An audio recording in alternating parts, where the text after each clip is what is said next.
All right, good evening. Today is Monday, January 4th, an open meeting of the Newbury Recreation Committee, which is being conducted remotely consistent with Governor Baker's executive order of March 12th, 2020. Due to the current state of emergency in the Commonwealth due to the outbreak of the COVID-19 virus. In order to mitigate the transmission of the COVID-19 virus, we have been advised and directed by the Commonwealth to suspend public gatherings as such, the governor's order suspends the requirement of the open meeting law to have all meetings in a publicly accessible physical location. Excuse me. Further, all members of the public bodies are allowed and encouraged to participate remotely. The order, which you can find posted with the agenda materials for this meeting, allows public bodies to meet entirely remotely, so as long as reasonable public access is afforded, so the public can follow along with the deliberations of the meeting. Ensuring public access does not ensure public participation unless such participation is required by law. This meeting will feature public comment. For this meeting, the Newbury Recreation Committee is convened by video conference via Zoom, is posted on the Recreation Committee agenda, which can be found on the Recreation Committee's page of the town's website. The agenda identifies how the public may join the meeting. This agenda can also be accessed from the web's homepage by clicking the box that says agendas at the top of the news box. For Zoom meetings, please note that this meeting is being recorded and some attendees are participating by video conference. Accordingly, please be aware that all other folks may be able to see you and that take care not to screen share your computer unless you request to do so by me. Anything that you broadcast may be captured by the recording. Meeting materials. Materials were provided to the board committees prior to this meeting for review. Meeting business ground rules. We are now turning to the first agenda. Before we do so, permit me to cover some ground rules for effective and clear conduct of our business and to ensure accurate meeting minutes. For any discussion items, I, the chair, will go down the line of members, inviting each by name to provide any comments, questions, or motions. Please hold until your name is called. Further, everyone other than the board members, please remember to mute your phone or your computer when you are not speaking. Please use earbuds, earphones with tablets, cell phones. Please remember to speak clearly in any way that helps generate accurate minutes. Take care not to screen share, screen share your screen. For any response, please wait until the chair yields the floor to you and state your name before speaking. Board members will be called upon in first name alphabetical order to ease the process. If board members wish to engage in colloquy with other members, please do so through the chair, taking care to identify yourselves. Finally, each vote taken in this meeting will be conducted by a roll call vote. That's it. Now let's go to the agenda. So we've already done the members that are present. I would like to suspend the meeting order since Chris Huntress is here and we can get an update on the current situation on the basketball court. Chris? And by the way, for the record, Alicia Greco is also now in attendance. Great. Thank you, Michael. Can everybody hear me okay? Yep. Good. Nice to meet you all. I'm Chris Huntress with Huntress Sports. We were engaged by the town of Newbury to prepare a set of construction documents for the basketball court at the Central Street Fields. We've done that. We've given the construction documents and a draft of the specification over, and we've been running some preliminary cost estimates now. So I am happy to share a screen to show everybody the plans, if that's okay. Excellent. Let me see. The host needs to allow me to share my screen. Celine, oh, no. That's up to her. I'm not the host. I'm just the one that gets to talk a lot.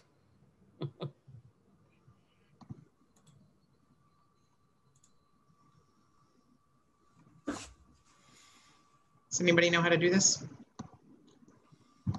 Or alternatively, I could email the site plan to you and you could put it up. Oh, that's not any better. You should be able to, over in the, Celine, if you go down to the participants at the bottom, you should see a list of the participants. And I think that's where you're actually allowed to in that area to allow someone to share their screen. You may have to assign me as a temporary host. Well, I saw that. I was looking at that. That may Make be a co-host? Yes. Co-host? That typically should do it. All right. You're on. Oh, there we go. Good. Great. Thank you. Everybody see that front sheet of the drawings okay? Yep. Yep. So it's a simple set of drawings. It's, let me just get through this here. So the first sheet is real existing conditions and what's called site preparation plan. Just for orientation, this is the existing field house building that's there now. And the area that we'd be building the basketball court would be in here. The athletic fields are all up in here. So Central Street would be well over on this side up here. This area that you see here is the existing gravel parking area that's out there now. It may help. I'm going to stop share for just a second and then reshare with an aerial photo just to make sure that we're all on the same page as to where we are. Can everybody see that aerial? Mm-hmm. Good. Mm-hmm. So the area where my cursor is now is the area where the basketball court is proposed. This is the existing field house that we had mentioned. This is the gravel parking area. Before I get to the set of plans, I'll kind of walk you through it on this diagram, might be helpful. This row of existing posts and chains would have to move about 8 feet over. So it would be over about here. And that still leaves you plenty of room, more than 42 feet, to have a drive aisle along this edge and head-in parking along this entire row. The reason that we have to move everything over that 8 feet is, do you see this little white square back here? Yep. That has a pipe that connects roughly over to about here, which is that's your septic line for the field house, and this is your septic field. So we had to move the basketball court down enough by that 8 feet to make sure that we stayed away from that pipe. And that pipe has some other implications. We need some walls and other things, but that's basically where it is. Basketball court in here with a small wall for a 2 foot tall wall to cut the grade. And then much of this will look like it does now by the time we're done, just with the exception of these posts move over a bit. I'm gonna reshare, bear with me just a minute. So now back to the site prep plan. We've got the building here. We've got the limit of work shown in this heavy dash line here. And then the staging area shown here, which is all in the gravel parking area. The improvement plan shows the basketball court here with 6 hoops, 1, 2, 3, 4, 5, 6. So you'd have the main basketball court this way, and you'd be the ability to play 2 smaller games or youth games in a cross direction as well.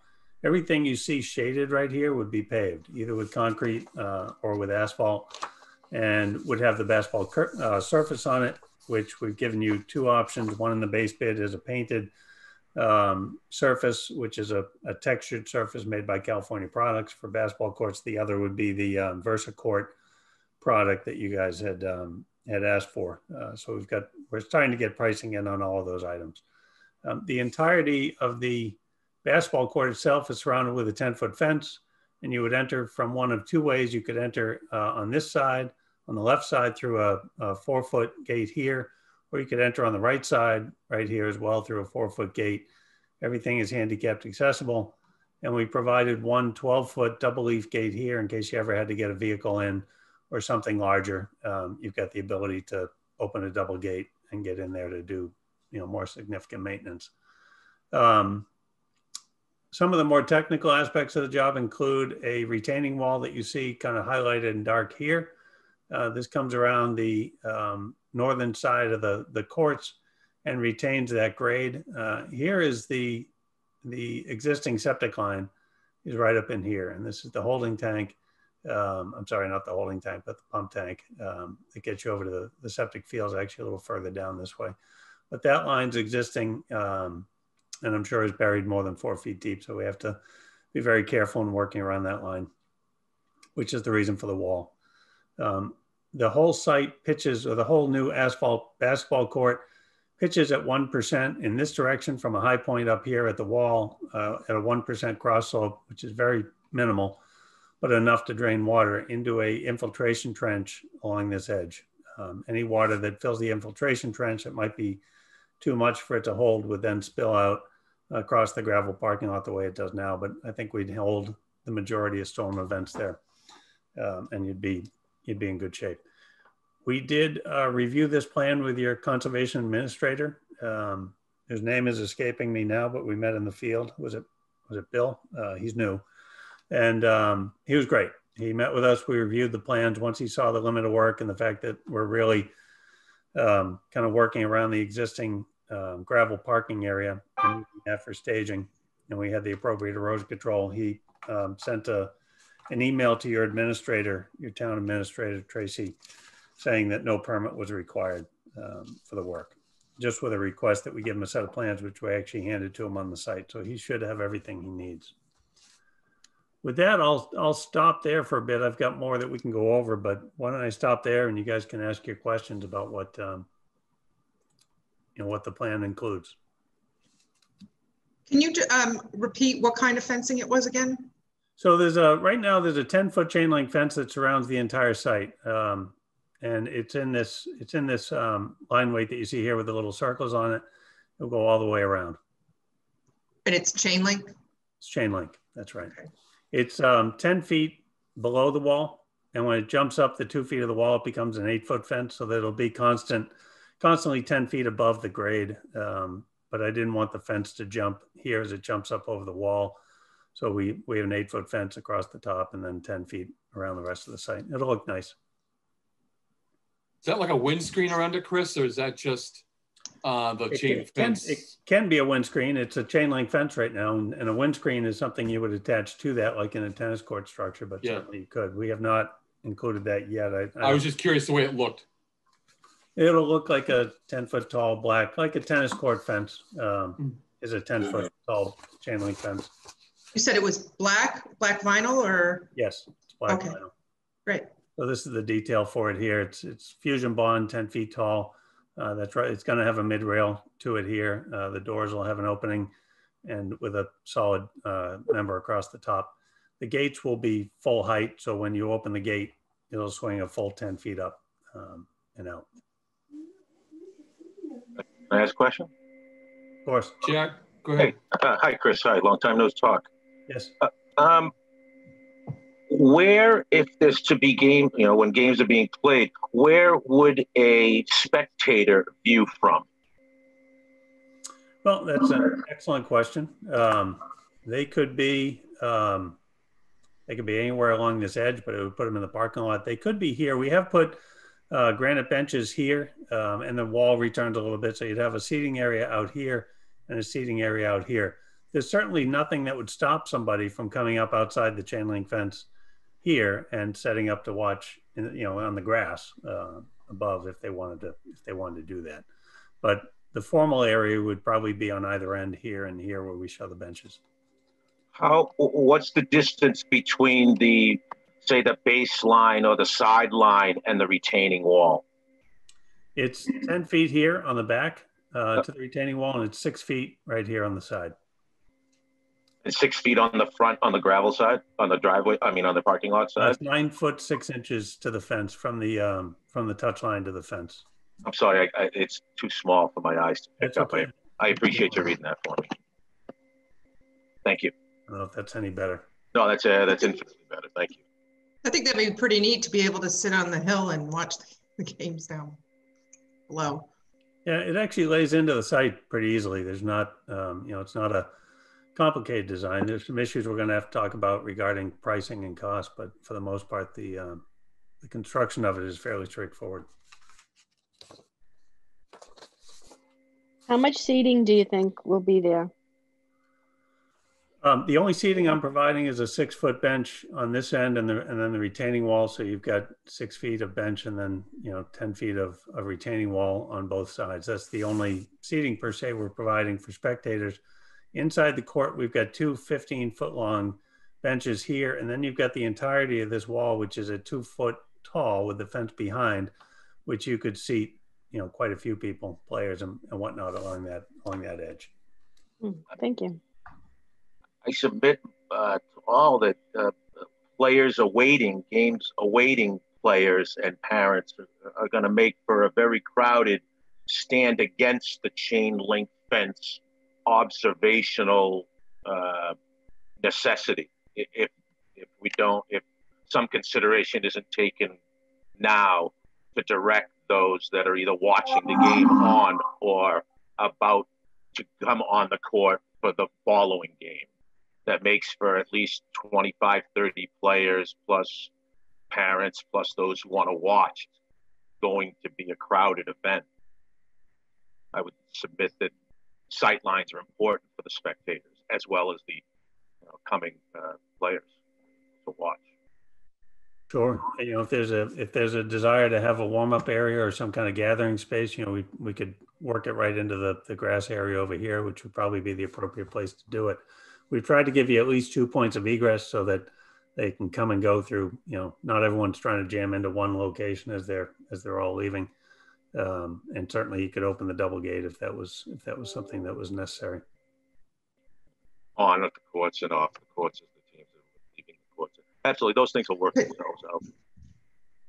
Sure. Chris, you have a 10-foot fence going around the entire court area. I understand that we don't want the basketballs just flying around, but going back to Jack's comment about viewing, is it possible to have a lower fence on the east, north, and west sides? My main concern with the ball going outside the court area is into the parking area where there's cars and kids are just running after the ball and not stopping. With a 10-foot fence on the south side, there'd be less likelihood of that happening. And then the other areas would allow more and better visibility around the 3 different sides. Does that make...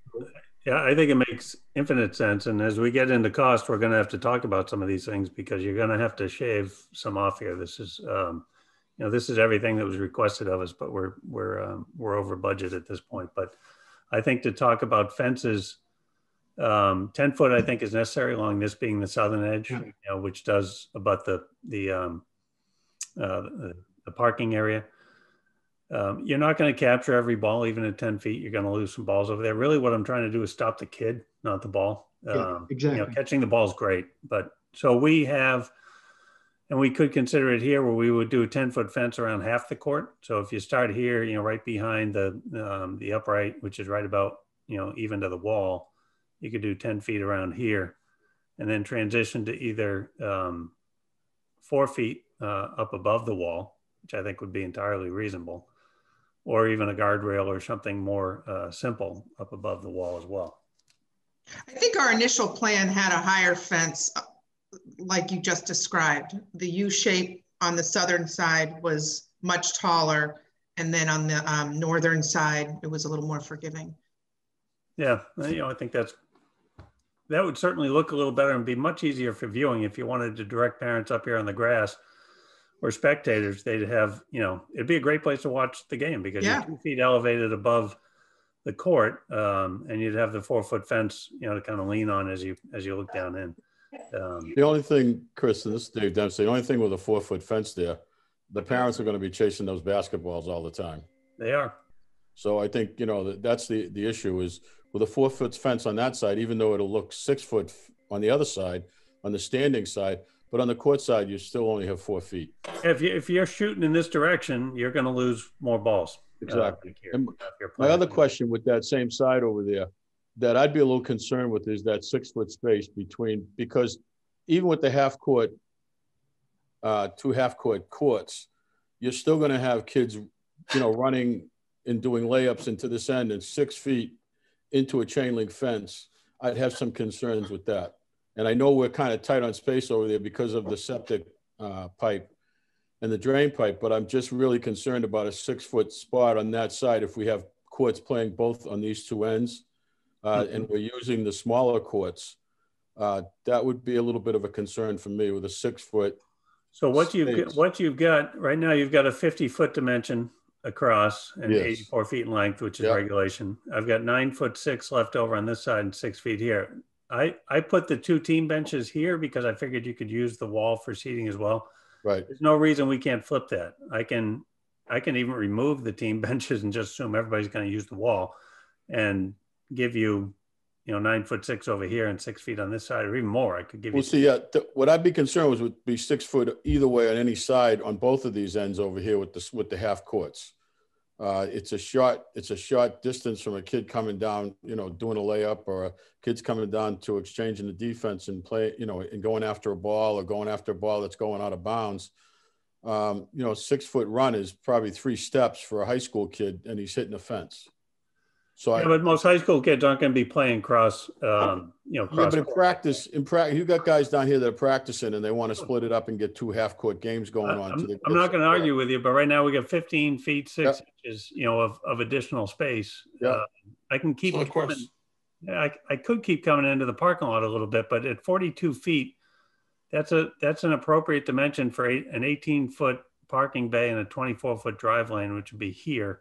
Right. And then I've got, you know, this pinch point of the 4-inch. Yeah, I get it. Yep. I think the conversation is about the fencing, though. I think Dave just was saying that behind the backcourt on any net, it needs to be an adequate enough fencing height to stop any balls from going over. No, but it's also, Celine, it's actually, he's talking about the distance. So when you're going through and you're hitting, that 6 foot is kind of slim between the basket and the fence line. I think, David, if I'm not mistaken. Yeah, right. Chris, I agree with you. Most high school kids are going to be playing, or older kids, or even adult groups are going to be playing on the full court. But, you know, as an experience from coaching, if you're going to come down, you want to get, you know, really good utilization out of this, and you've got a couple of teams and you want to break it down and get work, you're going to use, you know, you could use courts on both sides. And I know with the youth kids, it might not be an issue, but, you know, I'm just thinking that's a short run to be, you know, to be from the court to the fence. You know, I like the 9'6" over here, I think is fine. But I think maybe what we might consider at that point in time is some type of a padding on the fence.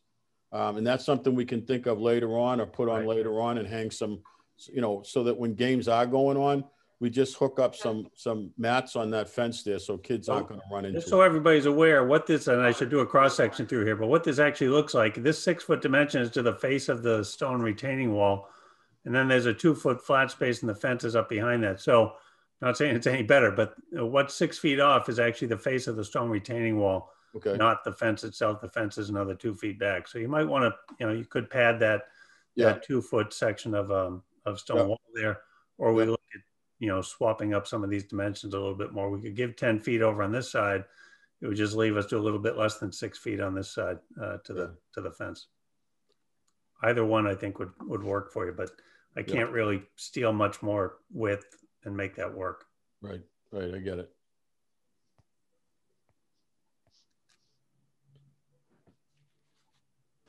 Any other questions about layout or materials? No, my question is going to be about the budget that you just made reference to a few minutes ago.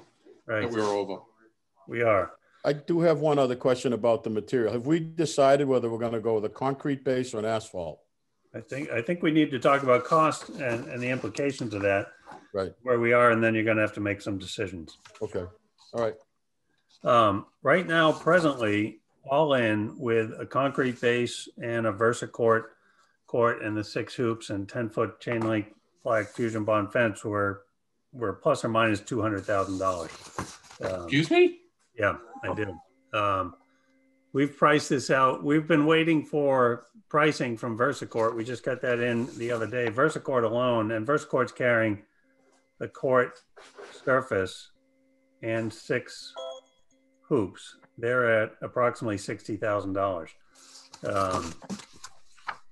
So if we're in with all that, and concrete, you know, concrete adds about $20,000 to the cost of it as well over asphalt. And then we've got about $40,000 tied up in fencing, in the 10-foot fencing and the gates, you know, all together. So, and then there's smaller dollars tied up in things like, you know, the granite bench here. 2 granite benches like this are probably about $3,000 in total. I've got the 2 team benches here. Those are about $1,500 a piece. So about another $3,000 there.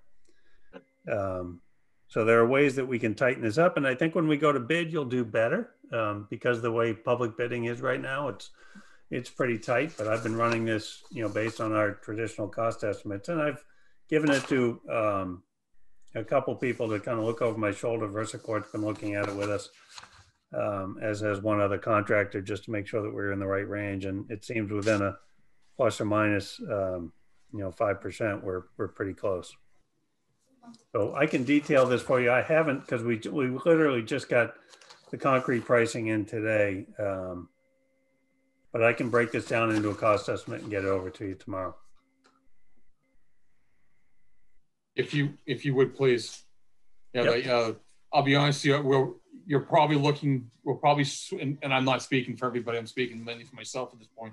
I think we'd take the asphalt over the concrete, find a way to see if we can shave some area off of the fencing so it's not quite as, I don't know if it's different types that maybe a little less expensive, because I don't think originally we were looking at it, we were talking, I think, $5,000 to $10,000 in fencing, and your 40 kind of pushed us a little bit over, but A little bit. yeah.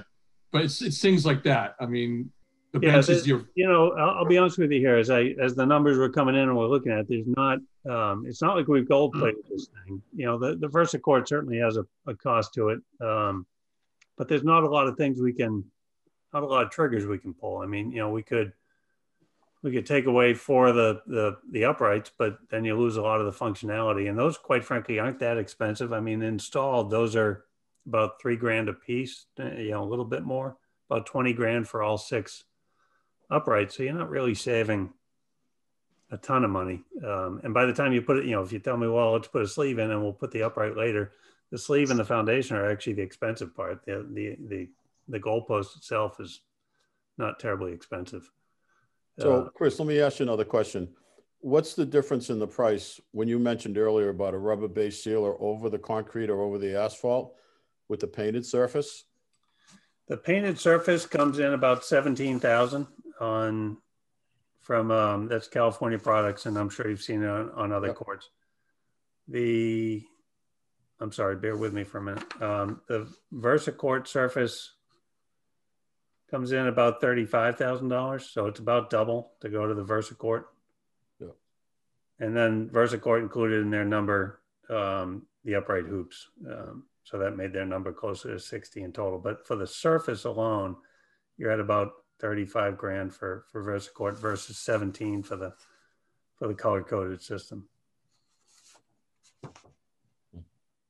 Now let me ask you another question. Would it be feasible to do and break down the bids into 2 separate, a bid for the fencing and then a bid for the basketball courts, so that we could look at them at 2 separate items? So not really no, because the fencing is integral to the courts, because you got to put the footings in and then pave up to and in them. So you need one contractor to do that. Yeah. You know, things that you could break out earlier, I guess you could, in theory, do, say, a site prep package where you did the wall and strip the topsoil and prepare the gravel base, and then have somebody come in and do everything after that. But I'm not sure your savings are going to be that dramatic. Right. Is that a poured concrete wall? No, that's a CMU wall. It's a tumbled block, concrete block wall. Okay. We had originally carried it, quite frankly, I'll show you the detail here, as a stone wall. That number came in much too expensive, so we used an alternate it's an attractive, you know, split face block, tumbled block product, but it's, you know, half the price or a third of the price of the stone. Okay. The wall is pretty easy to build. There's just a lot of it. It's just long. So the way we've set it up right now is that your base bid in the specs would be for an asphalt. Here's the asphalt detail here.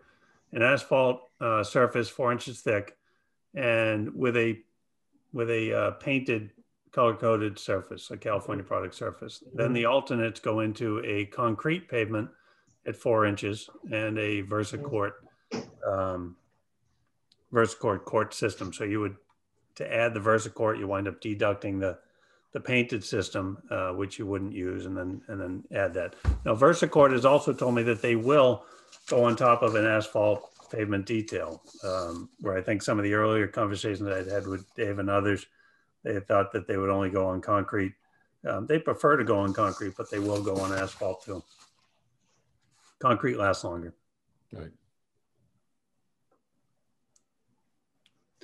So we can break this down and start to show you some of the, you know, the line items, so that you can kind of get your arms around it, and we can, you know, cut and reduce where we can. but it's, you know, it's going to be a long way to get to something less than 100,000. Okay.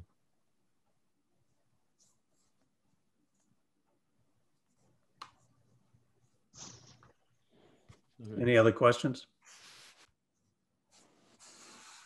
I think we're just going to wait to get your feedback, your information on the detail, Chris, and we'll go from there. Okay. We'd like to, if it's okay, when we schedule our next meeting, to have you join at that point if we don't meet before or have questions, if that's okay. Sure. No, I'd be happy to. And what I expect is that we'll give you the cost breakdown and we'll break it down as much as we can. And then either with yourself or, you know, a subcommittee, we can kind of start to go through some of the options and set up different alternates. My goal would be to get you a base bid that would, that you could afford, and then a list of alternates that you could then move up the alternate list as money allows. An a la carte type of budget. Correct. Okay. We'll look for that tomorrow or the next day or two, whatever, and we'll get back to you very, very quickly because we're now in 2021 and we want to see if we can get this thing out and get RFPs out as quick as possible. I will tell you the bidding, as you can imagine, there's literally no work on the street for the contractors that do this kind of stuff. So the bidding environment right now is very favorable. For better or worse, we're seeing 20 to 30% discounts off of our, you know, cost estimates based on the we are bidding a couple projects right now and the prices are coming in significantly low. I don't expect that to continue much past the spring because I think once we get into some sense of normalcy again, I think you'll see prices rebound. We will be on this pretty quickly. Okay. Because we understanding the opportunity that we have to get probably the best deal we're going to get as quickly as we can. Yeah. Put it out to bid in January, February, sometime, you know, sometime in the next, you know, 4 or 5 weeks, we put it out to bid. It's a 2-week bid period. I think you'll get very, very good numbers. Okay. One last question, Chris. How long would a project like this take from start to finish? I would say about 2 months in total. Shouldn't take any longer than that.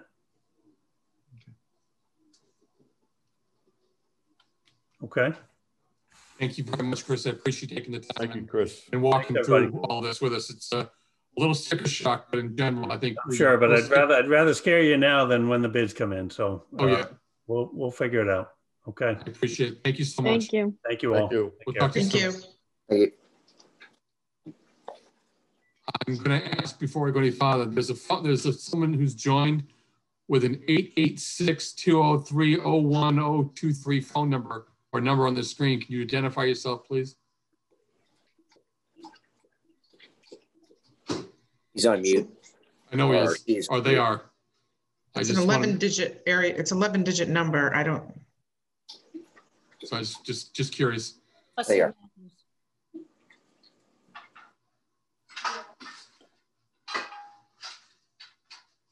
Can you identify yourself, please? Leslie Matthews. All right, thank you. I appreciate that very much. You're welcome. Okay. I'd like to hear a motion to go back to the regular order. Second. Any discussion? Go ahead, Dave. Should we talk about the basketball courts now or wait until we get into the? We'll get it back into our business. I just want to get back through. Yeah. Okay. All right. Thanks. All right. All those in favor, Celine? Aye. David Dempsey? Aye. David Brohl? Affirmative. Mark Sant? Affirmative. Okay. We left off at the reading of the previous meeting's minutes. I sent my email yesterday. I didn't see any major issues with the minutes that sent out. Anybody else? No. No issues. Do I hear a motion? Sweep them. Do I hear a motion to accept the minutes that Mark posted? I make the motion to accept the minutes as posted. Do I hear a second? Second. Any discussion? All those in favor? Celine? Aye. David Dempsey? Aye. David Brohl? Aye. Mark Sant? Aye. Approved. Correspondence. I have two things. One which will be brought up under new business from Rush. And I also got Sphinx's application for the fall. I mean, for the spring, excuse me. But like I said, I'll bring it up under new business, but Rush has asked for some time over the summer and we'll bring it up then. Anybody else have anything? I got feedback from two of the sports organizations regarding the bathrooms. We can go over that part of the schedule as well.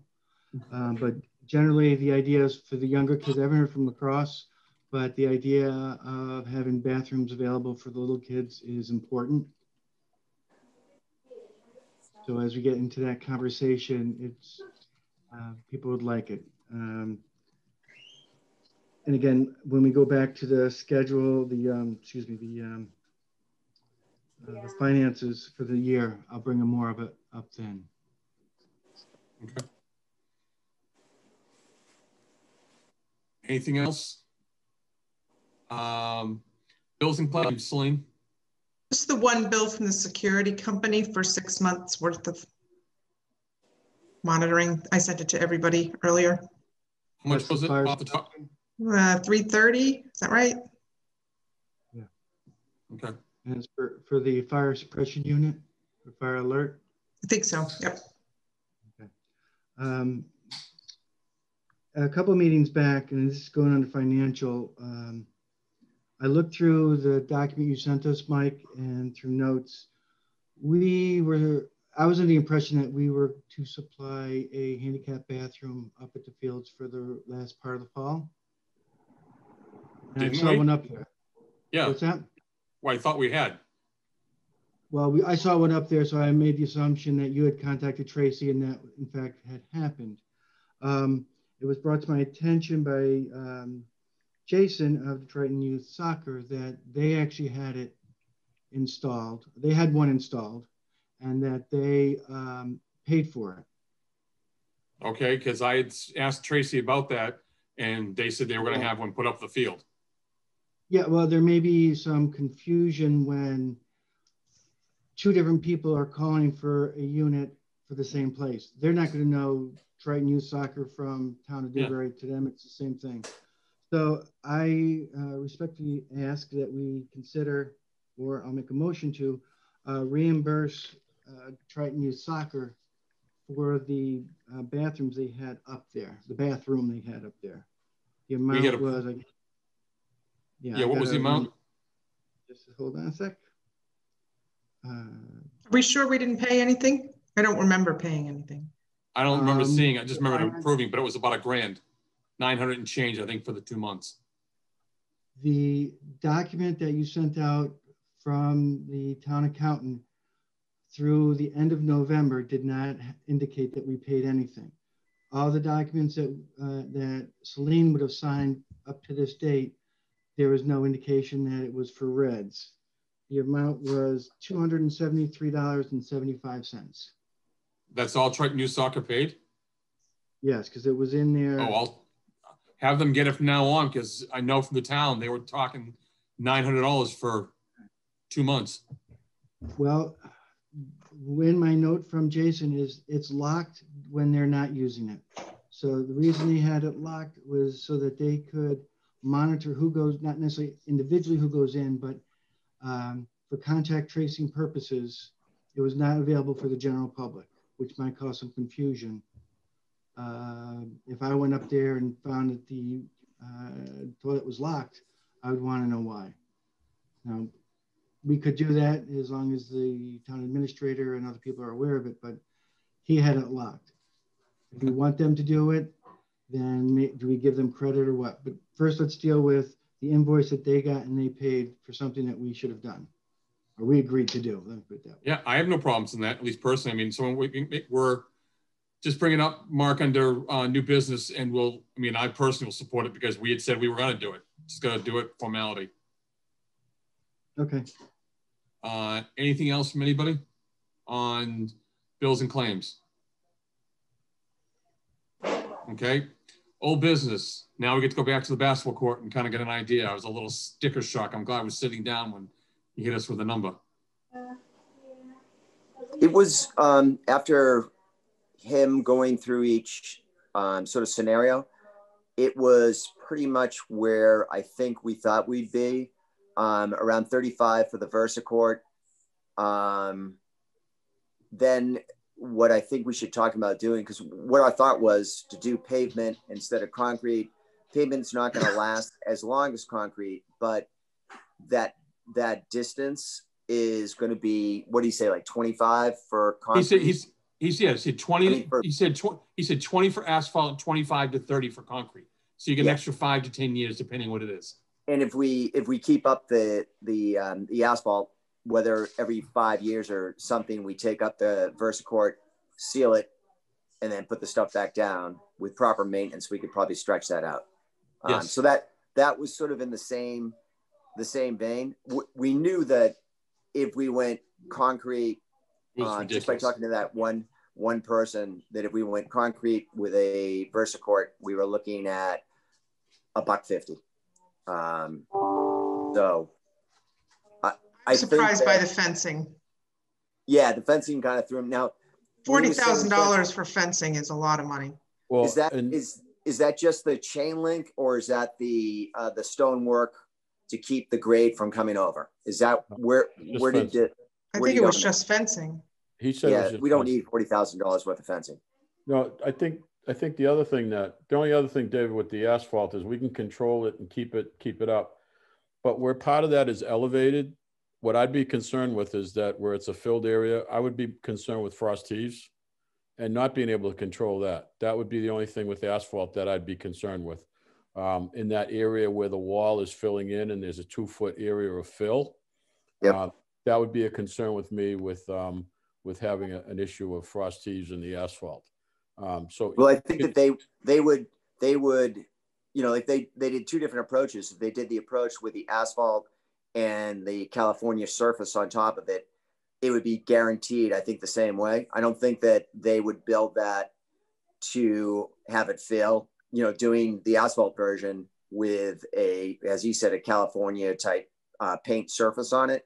Yep. I think that they would build that so it would not fail. That would be my assumption. Well, the only thing if you did the asphalt with the California paint surface, you wouldn't be able to take up the surface and reseal it every. No. I'm saying that whoever is installing it, if they do asphalt versus concrete, you were concerned about the frost heave. I assume that when they install the asphalt, they'll take into the site work will be done so there won't be the frost heave, because I think the frost heave would happen if they did do asphalt and put a painted surface on it, or if they just did asphalt alone. I think that whoever builds that would be somewhat liable. I don't know what kind of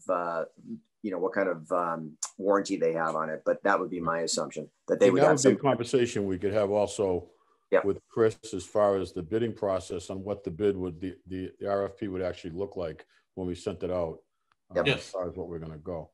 I guess I have one other question, and I don't know if Alicia is still here, but when I was talking about separating the fence from the court, I was really talking about how the town could pay for it. We've gone to the town now for a basketball court, and now do we go back and talk to the town about the fencing around the basketball court as a separate issue? So even though we would pay for it, would be done all at once, could we approach it as 2 separate parts? You know, we were looking from a basketball court with a $5,000, or what do we say, almost a $5,000 fencing. Yeah. Now we're looking at a basketball court with $40,000 worth of fencing. I do think that the fencing they put on there is certainly going to benefit for safety and for, you know, vandalisms and things like that, where it's lockable and it's 10 feet on one side, 8 feet on the other. So I do think the fencing is advantageous, but I think, as we just said, it's an outrageous price for the fence. But if we looked at that as 2 separate projects of the town, could we actually convince them that this is 2 separate things and maybe look at the fencing as a separate bid? So I have a question on that. Are you asking if to go back to town meeting and ask for additional funds for the fence? We could ask for additional funds for the same project, or approach it as the basketball courts now, and this is what's going to cost to install the basketball court. Now, for a safety factor and a security factor, could we talk to them about a separate bid process and a separate project for the fencing and security? Like in the future, like if we got the project done, basketball courts, finished, and we achieved what we wanted to achieve, could we, let's say next year, go in front of town and say, hey, can we appropriate $40,000? Not this spring, but maybe, I don't know, maybe next spring. I don't know if it would fly to ask for money. That's a lot of money. I don't recommend going back to town meeting for, I think we've got the funds. What did they approve? $110,000? I think it was 90. And then we have 10. Somewhat secured 20,000. Yeah, 19 otherwise.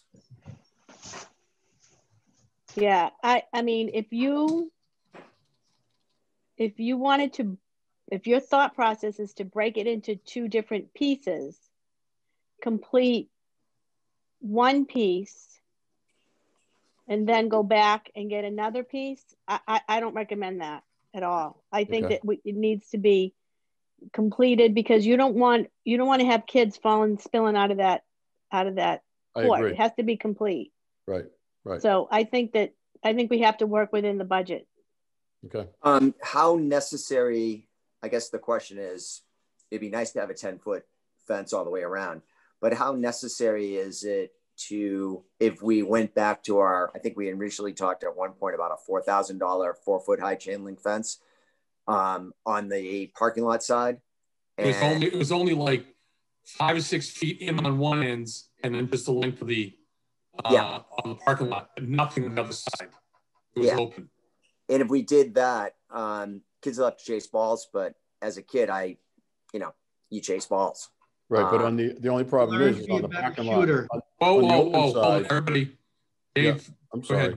On the open side, I'm sorry. Is it Dave Broyle or Dave or me? Dave Dempsey. Sorry, go ahead. Okay. On the open side, Dave, the only problem that would be a 2-foot drop off there. So if you don't put a fence on that side, you're going to have kids running after a ball that are going to jump off a 2-foot wall to go chase it. Well, no, it's the other way around. They have to, on that side where the field is, they have to come up 2 feet and then chase it onto the soccer fields or the playing fields. On the other side, that is grade onto grade.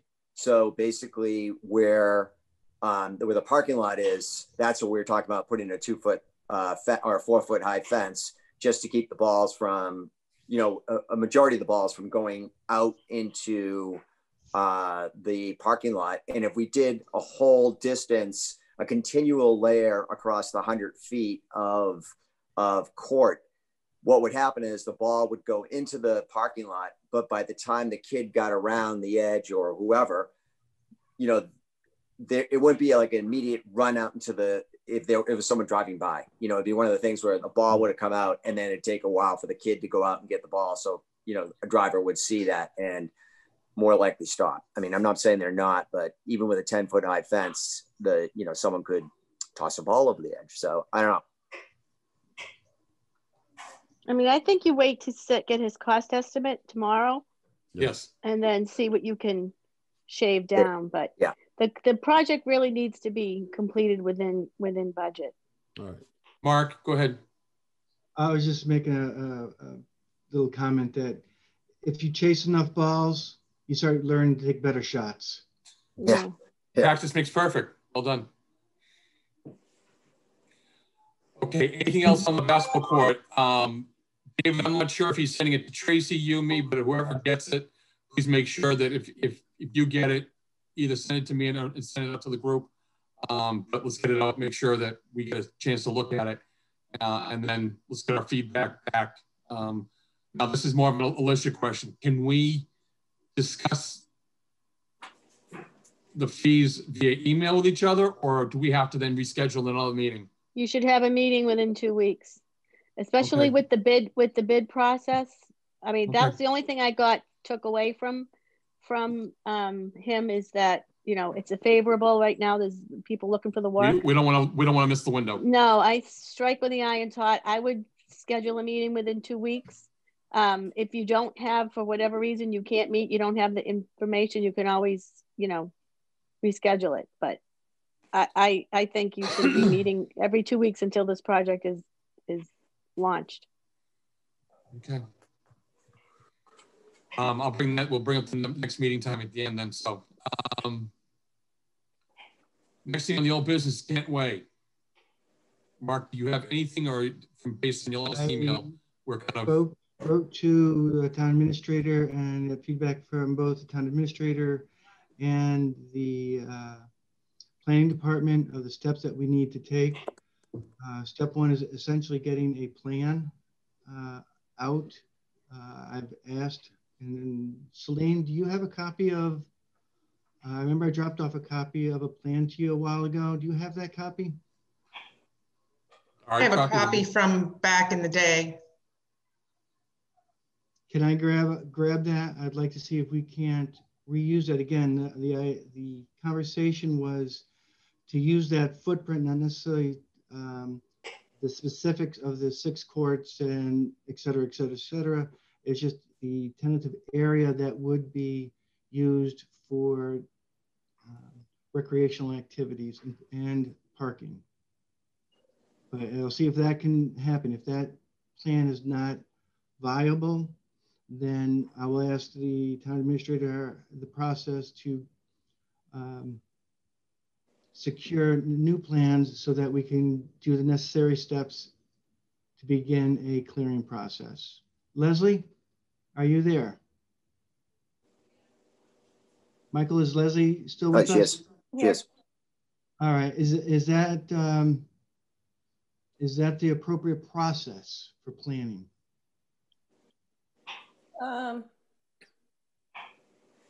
Yeah, you have to. That would be more of a that would be more of a question for detail to ask Martha. Okay. I don't have the exact details on it, so I don't want to misquote. Okay. I think though that you know, I think Alicia was right on, you know, get the bids in and stay as close on budget as you possibly can. You're going to have to go through process anyways. Yeah. So the Conservation Commission has already weighed in, and they said they don't, you know, he has what he needs. Martha can guide you if the planning board needs to get involved at all. I'm not quite sure. You might need to have site plan review, but Martha can guide you on that. Okay, the Conservation Commission commissioner has already, what have they done? I'm not sure, because Chris said that he already met with him. And, no. We're talking about Kent Way. Whoa. Oh, sorry. One at a time, guys. I'm confounding Kent Way with the basketball court. This is strictly Kent Way, and right Kent now. Way. So, Mark, where we stand I just realized we got about 35 minutes left, and we got a few more things to go through. I just want to make sure we're clear and staying on point. So, where do we stand, and what do we need to do? I need to have a clean copy of a plan to show Martha and the town administrator and maybe the Conservation Commissioner agent. Here is the tentative, the footprint we're looking at, and not necessarily the specifics. The plans that I've seen in the past have had an outline of the proposed projects, and I don't want to commit ourselves to those, considering looking how much one basketball court is currently costing. To put 6 in or 3 in, or 2 in, might be very cost prohibitive, and I wouldn't want that to hold up the whole project. Let's find out what we got, and we'll go from there. Jack, you have a question? Right, I gotta unmute him. All right. Succinctly? Yeah. Hi. I'm just wondering, my recollection is that the Kent Way plans that Celine has, if I'm recalling correctly, the field space that it would provide can nearly be, or very close percentage-wise, be equaled in some of the area that's not taken advantage of now at Central Street. Chris Huntress, who was the author of that plan, I believe Celine could confirm on the bottoms, and who was the author of the Central Street plans in their entirety back when we went through the processes, if you remember, Mark. He would have been a good man to, you know, talk to about this sort of right now, but I believe this space available at Central Street, which would be minimal cost, it would be very cost effective vis-a-vis trying to break into Kentway. It would be $1 to $10. Yeah, that's that is the next thing on the agenda we'll be discussing, but go ahead, Mark. There is space at the Central Street property. I don't know how many baseball fields it currently can hold. That being a major need of the baseball, softball, and I'm sure you're familiar with how they're stretched through a lot of different parcels throughout town. And the idea, again, was to consolidate, get 2 more fields, Little League fields down there, as well as Martha Pearson Field. So you have 3 fields there, and instead of having them play at the greens behind what am I thinking, this Spencer Pierce Little Farm, et cetera, so that there'd be another recreational area specifically for, say, baseball, softball. And I mean, I've looked at, and I've been, literally today with family members, the hummock, for lack of better terms, or knoll that people are looking at might be developed, but to have a baseball, softball game up there would be tough.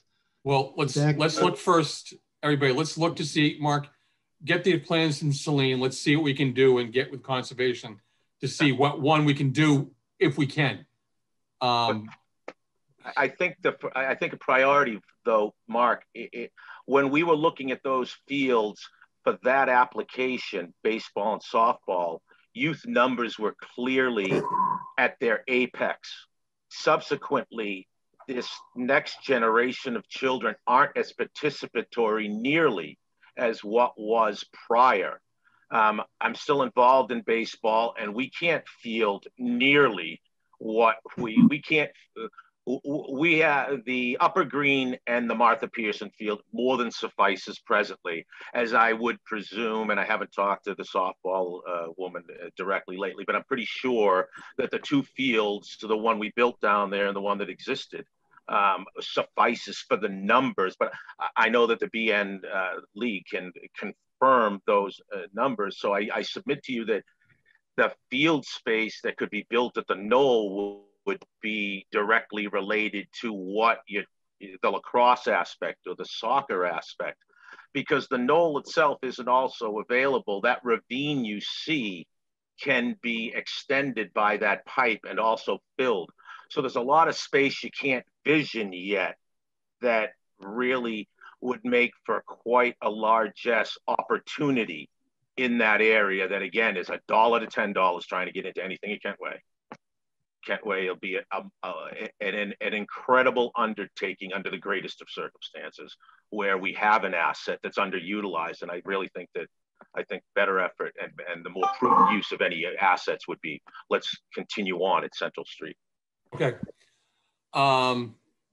Moving on, anything else more on the Kentway other than what we know what the next steps are? No. Okay. Central Street overall plan, as Jack just mentioned, and we talked about the last meeting. I did confirm with the town that is our property. We can do it. We can build with it. So that knoll and the ravine area there. So the question is next is, do we either engage Chris or something else at that point to get an idea of what that would cost us to fill that in, level it off, and use this playing field? So we can get an idea, do we need to go back to the town, or how do we handle it from next steps? But now that we've got confirmation that we do have access to that, it's another part of the overall project. It's not like we have to jump on it the second and get it done, but it'd be better to work that way. Celine? Sorry. Oh, sorry. I thought you were asking, so I apologize. David, Brohl? Since we're on that same idea about the dogs in the field, did I answer that question about keeping the dogs off the field? No. Okay. Tracy said that what we have to do is just resubmit our guidelines to the selectmen, and the selectmen would approve it or not approve it. So what's that? Select board. I'm sorry. Select board. Yep. So that's something that, maybe next meeting, we just make a motion to redo the plans or the field rules, and then just send them off to the select board and have them okay it, and we can put up signs. All right, so we'll plan the next meeting to add that to the agenda so we can walk through it quick and add that piece or discuss it and figure out what we're going to do. Awesome. Quick question for Alicia. Is there any public comment on something like that, like Plum Island? Hold on. I wonder if she heard you. Say that again. Say that again. Mark. I'm sorry, Mark. Would there need to be, with restriction of use of public property, would there be a need for public comment or a change vis-a-vis when they put adopted the changes to Plum Island? When you say restrict use of public property, how are you going to restrict use of public property? You just don't want to keep dogs off the field, right? Yep. Yep. So what did they do when they had the issue with Plum Island? Because the dogs are not allowed on the Plum Island between certain periods of time, correct? Well, yes. Yes. They're not, but even though they not are necessarily followed, right? Right. But in order, when the town did that, what was the process? Was it just simply somebody changing rules? Was it part of a town meeting? I'd have to confirm that, but I don't think it needs to go to town meeting. If there's going to be a bylaw change, then it would need to go to town meeting. But to protect an asset that the town has invested money in, like keeping dogs off the fields, I don't believe that wouldn't have to go to town meeting. And we might already have something on the books anyways. It just have to be enforced or reminded. There is stuff on the books. Yeah. Now, can I ask, Mike? Jack, go ahead. By off the fields, are you talking about the playing fields or entirely off of the property that is the encompassing of Central Street? Playing fields. Just the playing fields. Just the playing fields. Very good. Yeah, absolutely. Yeah, because if you did the other way, if you said the whole, there would be people would hang. Say no more. No, there'd be torches, okay. Stuff like that. Right. All right. So regarding to the Central Street fields, knowing that we've got the knoll in the area that we can start doing some work with, I may even just send Chris an email saying, hey, ballpark off the top of your head, or David, if you have any ideas of what something like that would cost to fill and level. I can throw out a line to some people and get an idea. You could just give us an idea. Again, it's a project we want to work on, but it would certainly the investment would certainly bring back in the long term because we would just add to an already existing property. So I'm gonna just help out the project just a little bit, and it may be Conservation Commission. They're gonna end up moving a certain amount of grade from that job, from the basketball court, and instead of having them truck it away and either sell it or whatever, we can just have them take that excess and start filling somewhere. You know what I mean? It's free, it's ours. And so instead of them trucking it off site and maybe getting money for it or getting charged for that, we could say, you can take the grade that you have to remove and then move it over to that area. If that just make sure that goes by the Conservation Commission before you put the land there. And also we got to make sure that the pipe gets extended so we don't have that, because I don't think, again, I'm not as familiar with that section of the area, but it's only so far, so we got to make sure it gets out farther. Yes, Jack. If you ask Chris as part of the package that he's sending you, I'm very certain that he'll have both sets of plans, Central Street and Old Kent Way, at hand. He'd probably PDF you as part of the package for sure, because he did for me before. All right. Anything else regarding the Central Street? Do we want to start looking at this point? I mean, we talked about other things we want to add to the field, but the question is, how much do we want to bite off to chew right now? Let's get through the first couple of things and then start working our way through it. Okay. Mark? Yeah, as I mentioned, I submitted 6 or 7 ideas for the property for people to consider, anything from a gaga ball to fitness stations to walk around. Again, a lot of our stuff is focused towards youth sports. Well, yes, technically adults could use it, but we're not really looking at the older people, what they're can do individually, and that's why the fitness stations could be something of value. for the very young kids, the Gaga Ball. Dave, you mentioned a walking trail. Yeah, I think a walking trail, same thing. A lot of things we can do. The kayak, we've talked about the kayak ramp and canoe and kayak ramp. That makes all sense out there. We just got to find out how much and what it's going to cost. So where do we start in regards to getting ideas money-wise, what we're looking at? Because it's really going to come down to that. Yes, I Alicia. think what you guys, I think going back to what I think I asked you to do or to be tasked with is to look at the overarching recreation needs of the town of Newbury, from the little ones to the, the elders, and come up with a plan, an overarching plan. And it's not going to get completed overnight. No, we know that. Yeah. And so as long as there's a plan, and then as money and, over time, as money allows, they can pick away at it, because we all won't be here forever, but at least there'll be a plan. I'd like to see a playground down there at Central I see Celine, and I see Celine smiling in the background there. Yeah, that's been day one almost. Right. So I think that don't get too caught in the weeds right now, but just get a plan. Get a plan. It's an overall master plan that we're looking at 3 to 5 years and say, this is what we're looking. Even 10 to 15 years. Never mind 3 to 5. 3 to 5, I think, is a pipe dream. I don't know if we got to get a town hall built, and there's other things that the town needs before recreation. But I think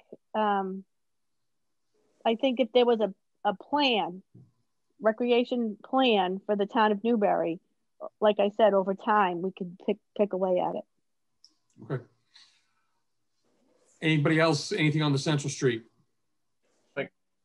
I was wondering, did everyone, I did submit a structural idea, and I was wondering, did anyone else, I know I submitted a version to Mike, did anyone else on the committee, or Alicia, did you see the rough outline of a plan to enhance the area? I called it Central. Everybody. So they did see Central Park is what I was, ultimately a big picture with everybody's input. I didn't know, I don't get receipt. You don't get receipt that anyone acknowledges that got anywhere, Alicia. So I don't know that it got to anyone. So I just asked out. Well, was it sent to the rec committee or to the select board? Select board and Tracy. Tracy sent it to me. Yeah. And I sent it out to the committee. The select board wouldn't have discussed it unless we were in a public meeting. No, I didn't ask you to discuss it. He's asking if it was discussed here. So I'm asking Celine, David, and Mark, did you guys open up, take a look at it and see if there's anything that you had ideas on, comments? Before Christmas? Yes. December 10th was the date. I remember seeing something, frankly, Jack, I apologize right now. Problem. I'd have to go back and look at it again. But I did receive something.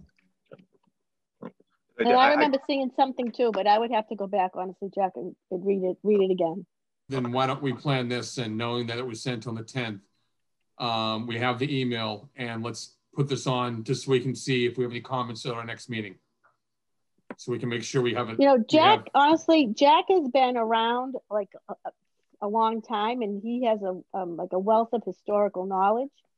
And, if he's willing, I'd say tap into him, because he can, you can see a piece of paper and see, and I don't know if Mark, if you were there too back then, I'm not sure, but you can see in a piece of paper what's written there, but I think Jack can explain the why. I mean, I think that piece is lost unless Mark. I'd love to walk down there with everybody around the field, but with COVID rules, we'd have to certainly make sure we kept our distance. No, I'm just talking about looking at it on a piece of paper in a meeting, and I mean, Jack, correct me, I don't want to speak for you, but you can remember the why everything was. Absolutely. I'll continue to, I'll thank you very much, Alicia. I appreciate that. And I submit to everyone that feel free to email or any way you wish to reach out to me if you wish to ask any question pertaining either to what you're going to read as far as I submitted, or if you needed any historical context, because like Mark, I've been around pre Central Street purchase as far as things go. And I've been involved. Well, you were on the committee back then too, right? Correct. Yeah, Mark, were you ever on the committee before? No. No. Yeah. Can I offer My one thing real husband quick? Yeah. Oh, okay. Let me hold on.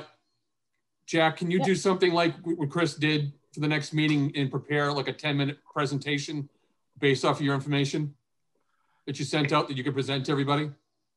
I'd be willing to use the document that's in everyone's possession and be willing to walk everyone through that and entertain any questions that anyone would have. That would be perfect. It's like share the screen and walk us through the different ideas and stuff, and we can go from there. But that would give us do two things. It would give us a chance to make sure everybody's seen it, and as well ask any questions, and you can present your vision and ideas that we can look to do from there. Is that acceptable to everybody? If everyone could make sure they have a hard copy first, though, because I'm a techno non-whiz, so I couldn't really share a screen or anything like that to my knowledge yet, although I'd be willing to be schooled, at least for this next meeting, if the hard copy emails that I forwarded to you, Mike, and I could forward one to you, Alicia, as well, directly, if you're so inclined. Okay. And if we can have those at hand. But Celine, as the host, could share the screen, and then you could just talk through it. Oh, yeah. Oh, yeah. Yes, you can, Celine. You can do it. I know you can. I love the look on her face. That was priceless. Me and Celine will go to the same school to learn that together. Zoom 101. To tell me how to do that. Call the girls. I just know how to schedule a meeting. Call the kids. So they'll walk you through it.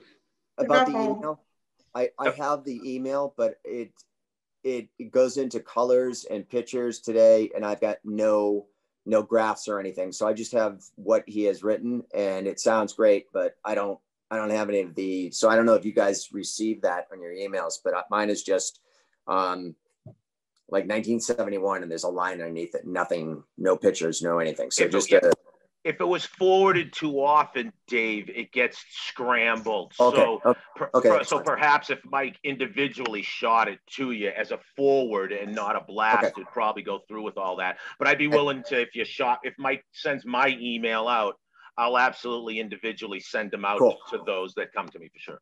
Awesome. Thank you. You're very welcome. I'm trying to see at the same point as we're going through.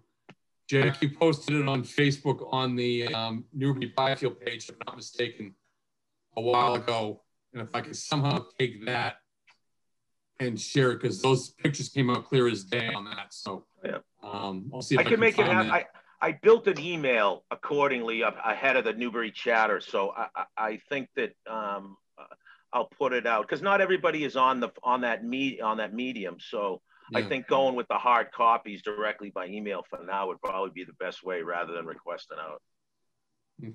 I think so. All right, well, let's plan on this for the next meeting then, so we can get that there. The review of the tentative schedules for spring with organizations. I know last meeting we talked about the two greens, the upper and the lower, to see if we could use those. The one that I keep forgetting which one's which. So the lower green is the one that has the school on it. The lower green has the school on it, the old schoolhouse. The upper green is where the pond is, where the youth baseball or whatever baseball. Lower green is south, upper green is north. All right, well, the one north, I've already reached out to the baseball organization to see if there's a way we could get some time. The other area is not allowed to be played on. I was told by the town administrator that is not accessible. So we lose that area to practice on. So lower green we can't use, right? The upper green is what our shot right now, and I'm hoping to get the time. Okay. Based on all the applications we've received, the only overflow we have is right now is between Russian Sphinx on Sunday, Monday, and Wednesday. They want one. Sphinx is looking for one field on Sunday and one field on Monday and one field on Wednesday. But those are all overlapping right now with the same times that have, because Rush has all the fields on Sunday, and then they have between Triton Youth Soccer, which I'm not taking them off the list, so it would be between the two. So the question is, where do we go? because I got to respond back to Sphinx. Again, the Monday, Wednesday are practice times, and there's a little bit more flexibility within the organizations to schedule practices. Sundays are a game day, and they're harder to reschedule or move. And the Upper Green would require a lot more work to host a U15 game or such, and even if lining was permitted. Actually, I stand corrected. Sure. They're looking for 2 fields on those days, Sunday, Monday, and Wednesday. They're looking for a field between, either looking for like a 3 or 4, and they're looking for one of the 5 fields, 5A or B, 5 or 5A.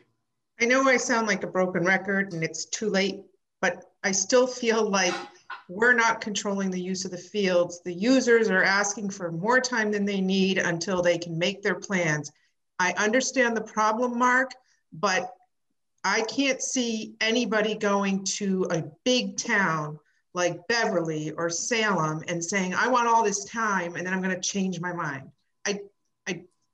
I just don't see that. And I still feel like they're trying to do their process the way they're used to instead of adjusting things. That's my 2 cents. I could be right, I could be wrong. There may not be an answer to it, but I just feel like we're constantly going down the same rabbit hole. They're going to reserve all the time. One of these teams is going to go away because they're not going to be able to reserve any fields. They're going to release times when we could have worked it out. And so I don't think the city of Cambridge would let people get away with this. I don't know. So it comes down to what we talked before, and I think where it's going to end up being this way is it all comes down to money. And so they when we discussed this with them originally, they were all saying, you know, we're going to have to cut out people and we're not going to have scholarships because, and for some reason they couldn't do all, they could only take so much, they could only do a certain amount per hour, and that it was going to be the end of the world, but then they still book all the fields. So I don't think it's that. I think that we've given them the allowance to be able to book fields and then release them. And no, I don't understand that mentality. Well, we shouldn't do that at all. But what I'm saying is right now, if they have them for the whole time, that's what they're paying for. But I think what we should do in the future is bring the prices up, and then they will look at things differently. That would be my suggestion. Right. But I thought that we also talked about us taking control and setting some time aside that we would not say is available to anybody. And then we would have the right to be able to adjust to a team that's coming in now and wants some time. And we could be able to say, all right, these are times that we've set aside so that but I think we didn't get that implemented. I think you're right. We don't have those times set aside right now. We don't have any open dates. We have not agreed to their applications. They haven't been approved. They haven't been finalized. My question to the committee is, we're all set time-wise. We're full unless we decide to cut back and say, all right, Triton Youth Soccer, Triton Youth Lacrosse, Rush, and Sphinx, you guys have got to find a way to make this work. And by the way, you need to give us a day, a field, a couple of hours here or there, so we have those for open slots if people want to use it. Instead of you guys get to do it. I mean, I certainly would rather be the one saying, okay, here's what it is. Triton Youth Soccer, you're going to lose 2 slots. Triton Youth Lacrosse, you're going to lose 2 spots.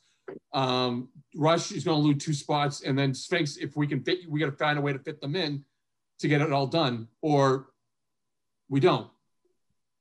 So I agree, we should have done that. Sorry, David. We should have done that, but I'm a big believer of giving people fair notice.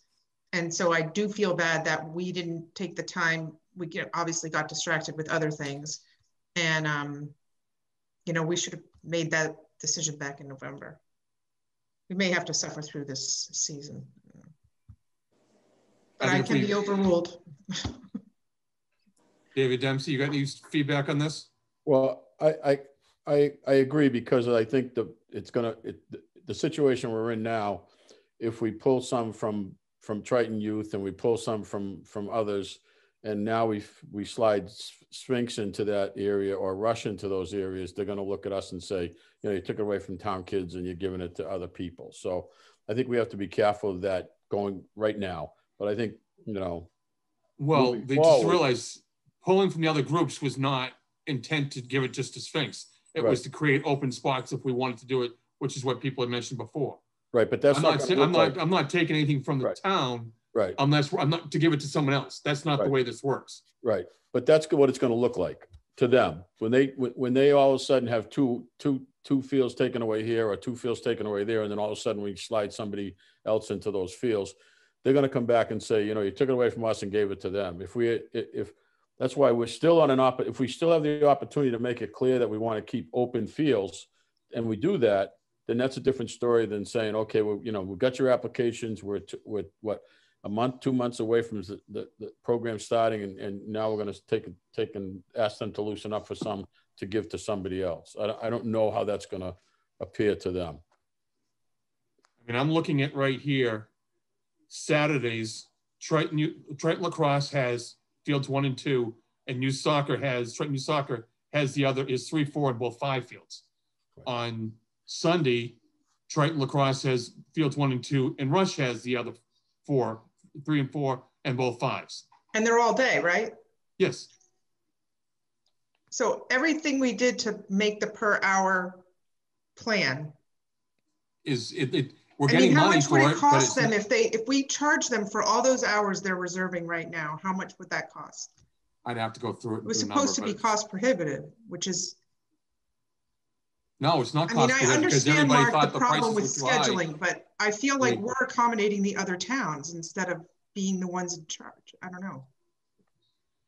We kept the fees at 6 and 15 because we thought we're going to price everybody out, and everybody was complaining. We said we'd hold the prices for 2 years. We have 1 more year to go, and we've already committed to that.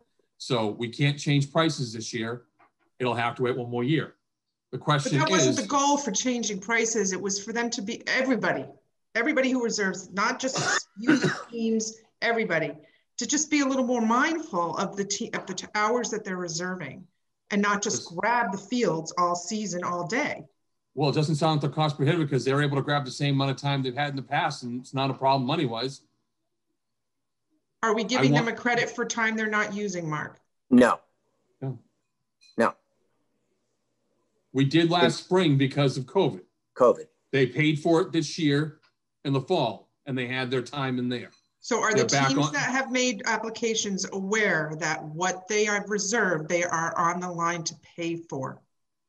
I don't know that the youth.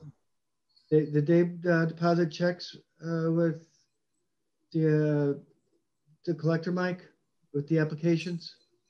I haven't got a check with it. I'd have to go find out. And by the way, one other thing, Triton Youth Lacrosse did not receive a credit for the last spring because they didn't participate in the fall. So they're the ones that will get a credit for this coming spring. But I'll have to reach out to Julie and Lindsay to find out if they've got, they've received any checks. But I don't think they've just submitted the applications because we haven't approved them yet. Okay, so once we approve them, that's what they paid for. Mike, I hate to ask you this, but is there any way you can do a quick little calculation spreadsheet? Not now, I mean. In regards to what, to find out how much it's going to cost each of them? Mm-hmm. Yeah, there shouldn't be any returns. If they book the field for the whole day and they don't use it, it sucks for them. Yeah. You know, that's the way I see it. I can have it done in the next couple of days easily. It's just trying to work around my job right now, because if you can believe it, I'm still working around this. I get it. I know you are. But we don't, I mean, that's kind of a question. I don't need the answer tonight on that. I mean, the whole point where the fees were supposed to be beneficial for the youth and maybe cost the club sports just a little bit more, just so that everybody would be a little more careful as to how much time they reserved and didn't abuse, you know, the calendar. I agree. But they did. Yeah, it doesn't seem to make a difference. Okay. So I don't have an answer for you as far as approving all these applications. I mean, obviously we have to approve the youth teams. Unless we're going to take time out as open time, not to hand it to someone else regarding to like Sphinx or Rush. It's to apply it for any open time that we had talked about. We wanted to leave time open for open play if anybody wanted to use it or whatever, like we had talked about. I still feel that that's kind of late in the game to do that. Just my opinion. Mark? But if you guys want to do it, that's.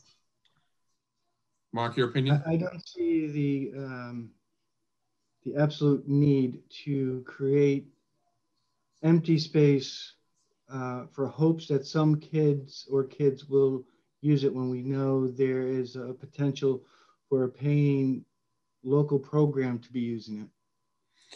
What's the chance, likelihood, and I'm just going to throw out an organization that came before, how about that Ultimate Frisbee? Could you see them saying, hey, I need a field on a Sunday morning or whatever? They would want to have a commitment and it'd be multiple days. And if it's at the same time as the other paying programs, there's not a strong local interest in that with terms of Newbury. We tried. There is a league or a team out of Ipswich now. So, you know, it's an investment that we would need to make long-term in order to attract paying groups. To take it, to leave it open, to schedule somebody else doesn't sort of make sense. Am I clear there? I am playing devil's advocate across the board just to get an idea of people's opinions. I mean, I don't know what the dimensions on a Ultimate Frisbee field, if it could fit where the ravine is once we fill that in at whatever time, maybe that's another option. But all right, so it sounds like from everybody's discussion, because I know we're getting late, that you guys want to accept the applications on the Triton Youth Soccer and Lacrosse.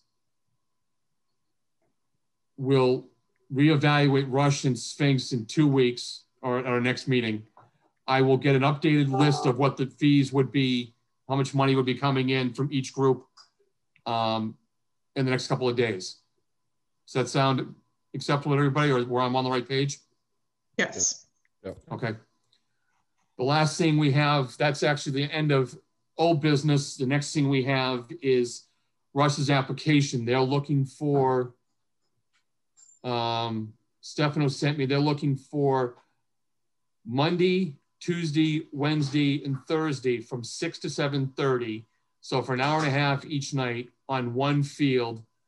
So they're looking for the 19th, 20th, 21st, 22nd, and then the following week, Monday through Thursday. So you're talking 12 hours on one field they're looking for. Does anybody see a problem with that? That's in the summer? Yep. July 19th to the 22nd and July 26th to the 29th for an hour and a half each night from 6 to 7:30. One field? One field. Yeah, that's what they've done in the past. Rush is GPS, right? Yes. So if we did that, you're talking 12 times, it'd be $180 they'd write us a check for the fields for the field time during that time frame. Well, based on our math. A little technicality. The application for the summer isn't available yet, correct? No, it's not. He's asking because he's trying to see if he can get it scheduled. We don't normally take applications in the summer, but I have no problems in pushing them off either.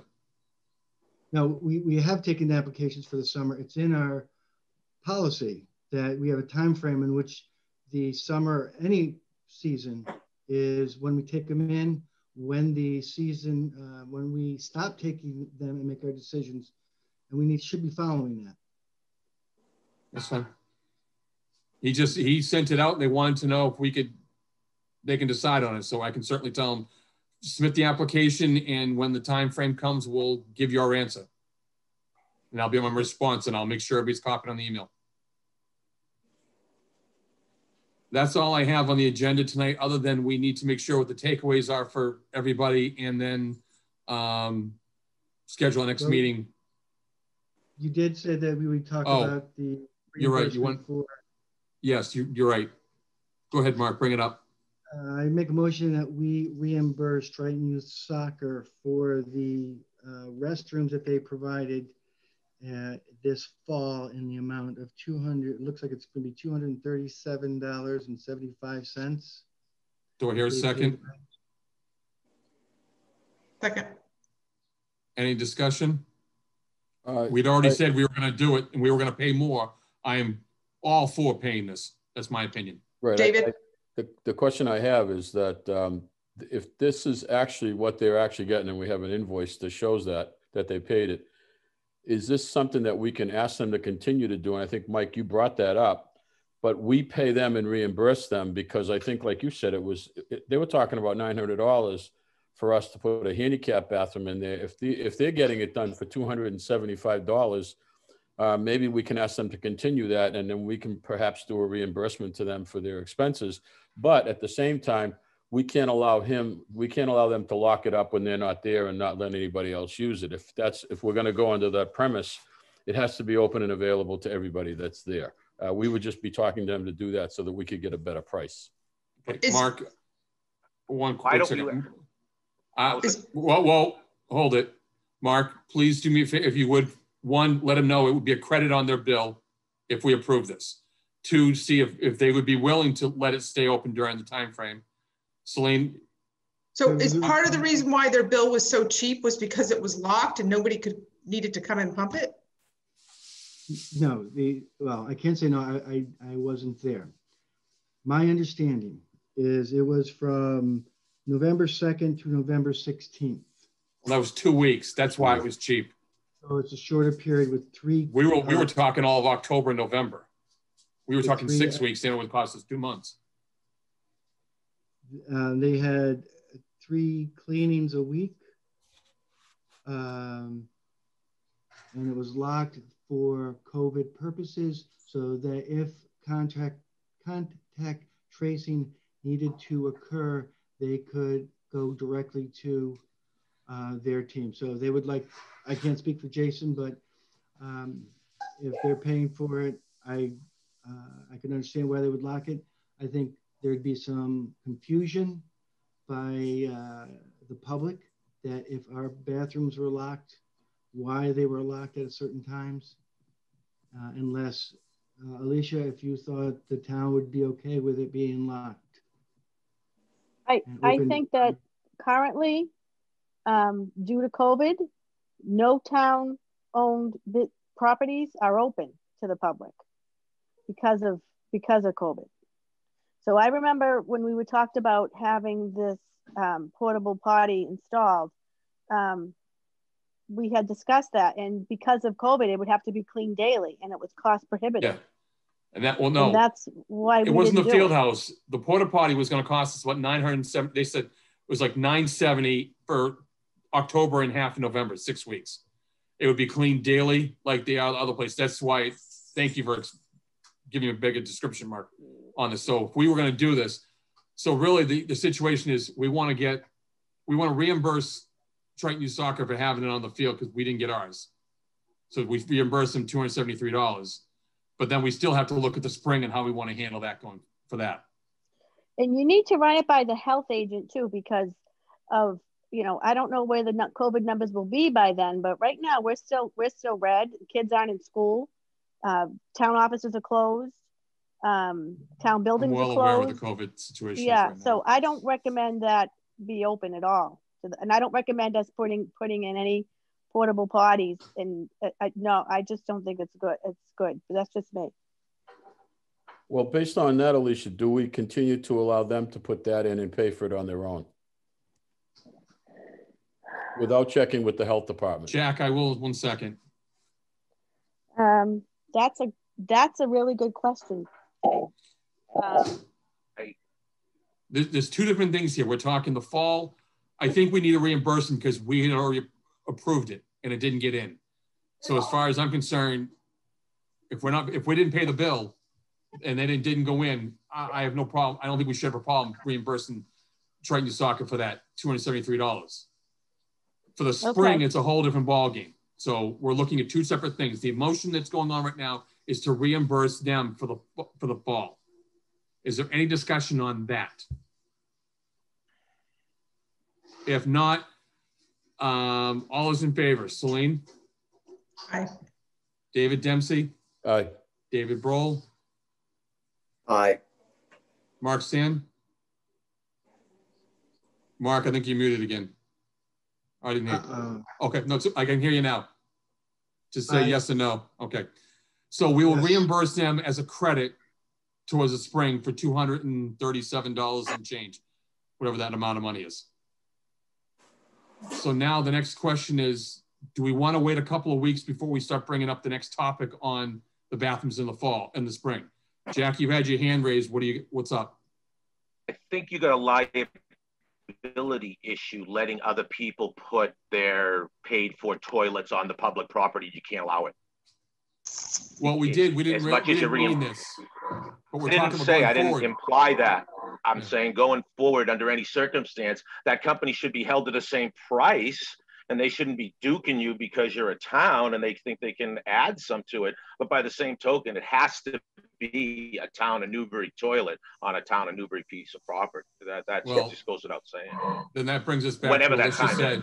That's what Alicia says right now, based on the health situation, we can't open it. So we can't provide it. So the groups are going to have to realize if they're doing it, it's on their dime. Yep. They can't put it there, Mike. They can't have it there. Well, they did it before. It's our liability that comes into play by them putting it on there. Hold it. Time out. Let me run it by Tracy and have her run it by Lisa to make sure we're not going to run into a liability issue. We got a couple of months to decide. We got at least a couple of weeks to figure out what's going on. Let me find out if they're allowed to do that and if it's going to be any kind of a liability situation instead of arguing about it here. Let the town make the decision on what needs to be done. Mike, that's fine. That's a good idea. But my question is, didn't there used to be portable parties there before the field house? There were before yes. Yeah. Now the question is, was it ever decided? Was it ever discussed? They just did it. Okay. So now, as Jack said, we need to make a good confirmation because then we have to spell it out for them. Is it? The porta potties before were part of the non-exclusive use agreement between the different entities and the town of Newbury. We required them, depending on their size, to supply 1 or 2 porta potties each season. That's what I remember. But we never checked with legal to make sure it was okay if there was a liability issue, which Jack brought up. So we need to confirm that one piece. Okay, can we just, is it still there? No. Okay. So the motion has been passed. Mark, if you just either let them know and we'll work it out with the town to let them know that the credit's coming for the spring. Going forward to the bathrooms, I'm going to reach out to Tracy and have her consult legal to see if we have any concern with the liability issue of us putting a bathroom or anybody else putting a porta potty on town property during the season. Providing that the and that it would be able to be removed if our numbers increased, or it could be added if our numbers decreased. Not a blanket statement, can we do it? We'd have to be very flexible and be able to remove it. You know, let's assume our numbers go down and it is now okay. Yep. To be able to remove it. That's good. Thanks, Mark. I appreciate that add. It's like your basic if-then statement. If we're allowed to do it, what's our concern? So I will copy everybody on the email, so make sure everybody sees it. David? Yeah, I just want to add one thing. You know, I know for a fact that on Plum Island here, the porta potties that are put out here in the summertime are paid for by the merchants on the island. They're not paid for by the town. The merchants on the island contribute to have those put there as well too. So that's been done in the past. So I don't know what the liability. Are those personal properties or private property, or there's it on? I don't know where they are located. That's why it's been a while since down the island. It's on the town property where they do tag the cars that park there without a parking sticker. It's right at the when you first come in at the very entrance to the first beach. Center Island Beach. But again, they may. I don't know if they've been asked. So it could be another thing. Right. Those are all paid for by the merchants. So they are. It's just. Yeah. All it is really language. It's if anything, it's just crossing the T's, dotting the I's, making sure we're protecting ourselves, and then if we discover something, then we go from there. Okay. Yep. The last thing on the agenda, unless anybody else said anything more, is when are we meeting next? The next in 2 Mondays, we happen to run in Martin Luther King Day, which I don't know if you guys want to meet then, or if we're allowed even to meet then, where it's a holiday. Alicia, I'm kind of asking you if we got a problem with that. I would not meet on the Martin Luther King Day. Can you meet on the Tuesday? If it's the 3rd. No, it's the 19th, which is, you guys the aren't 3rd listed. Tuesday of the month? Yeah. Yeah, but we you're meet not the listed. 2nd and 4th. Yeah. I There's would nothing on the meet agenda that night, so, but is anybody able to, is Tuesday a problem for anybody? I know it's off night for us. Yep.